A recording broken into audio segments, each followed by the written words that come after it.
Assalamualaikum semua, jumpa lagi dalam Ikazlan Channel. Menu kali ni saya nak kongsi dengan korang.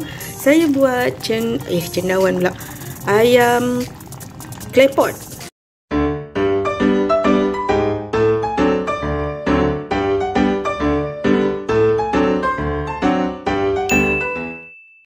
Okey, bahan-bahan yang saya akan gunakan untuk masak ayam claypot. Simple je. Biasa orang buat nasi ayam claypot kan. Tapi saya buat dia punya lauk je. Ayam fresh.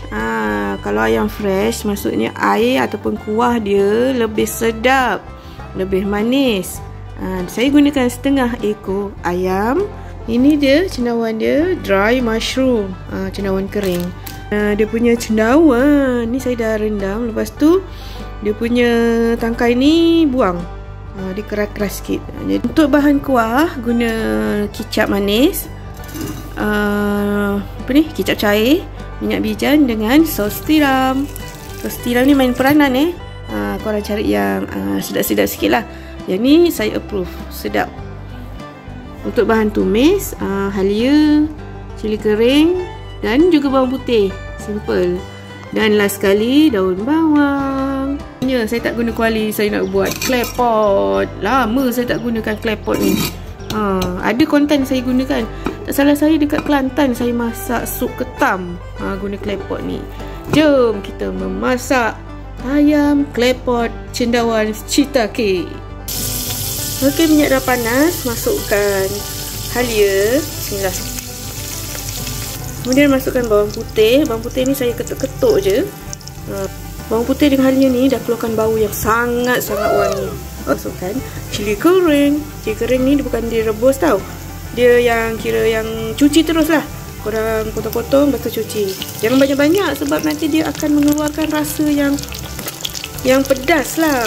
Sebab tu saya letak dalam 5 batang je cili kering. Masukkan ayam. Bismillah. Ini kaki yang paling sedap ni. Kaki ayam. Kicap manis sikit. Yang banyak-banyak sebab kita bukan nak buat masak kicap. Kita nak buat rasa dan warna yang cantik. Minyak bijan sikit. Sos tiram.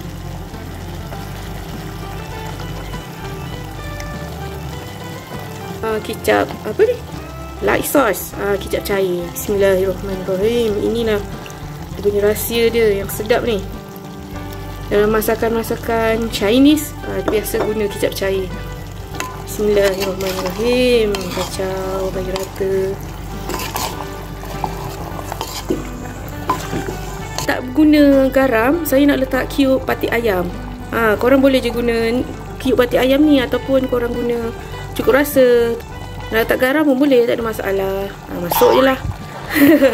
Sebab nanti kita kan nak renihkan dia kan. Korang tengok tu, air ayam dah mula nak keluar. Okey. Lepas masukkan cendawan. Bismillahirrahmanirrahim.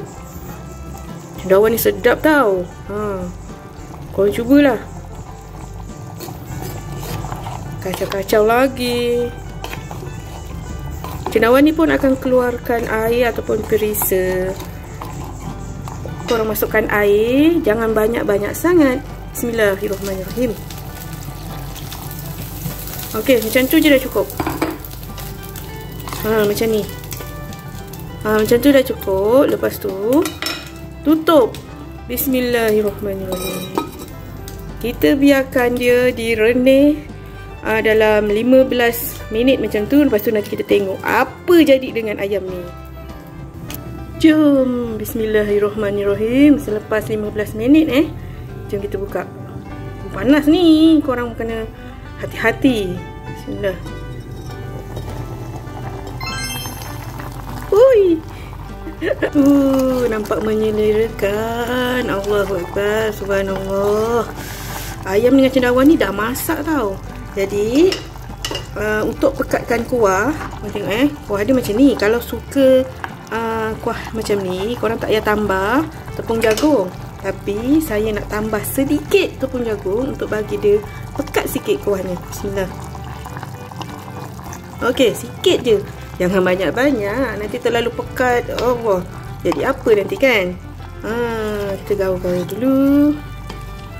Kuah macam mana? Kepekatan yang kita nak lah. Okey, saya nak rasa sikit. Mesti kena rasa, takut tak cukup garam ke apa kan. Bismillahirrahmanirrahim. Allahu Akbar. Cukup sangat. Allahu Akbar. Akar daun bawang. Tak nak masukkan akar tu pun tak apa. Tak daun bawang. Bismillah. Kita gaul sekejap. Daun bawang ni dia akan lagi-lagi dia bagi perisa tu lagi sedap. Okey, lepas tu tutup sekejap selama 5 minit. Bismillah. Okey, ayam klepot cendawan Citake saya dah siap. Alhamdulillah. Korang tengok kat sini, nampak menarik dengan kuah dia yang tak terlalu pekat. Sedap dihirup ni. Dengan kemanisan ayam, kemanisan cendawan dan kemanisan saya. Okey, sampai sini saja video saya. Sampai sini saja video Ika Azlan Channel. Jangan lupa untuk like, subscribe, share dan komen macam biasa. Cuba tau. Bye bye. Assalamualaikum.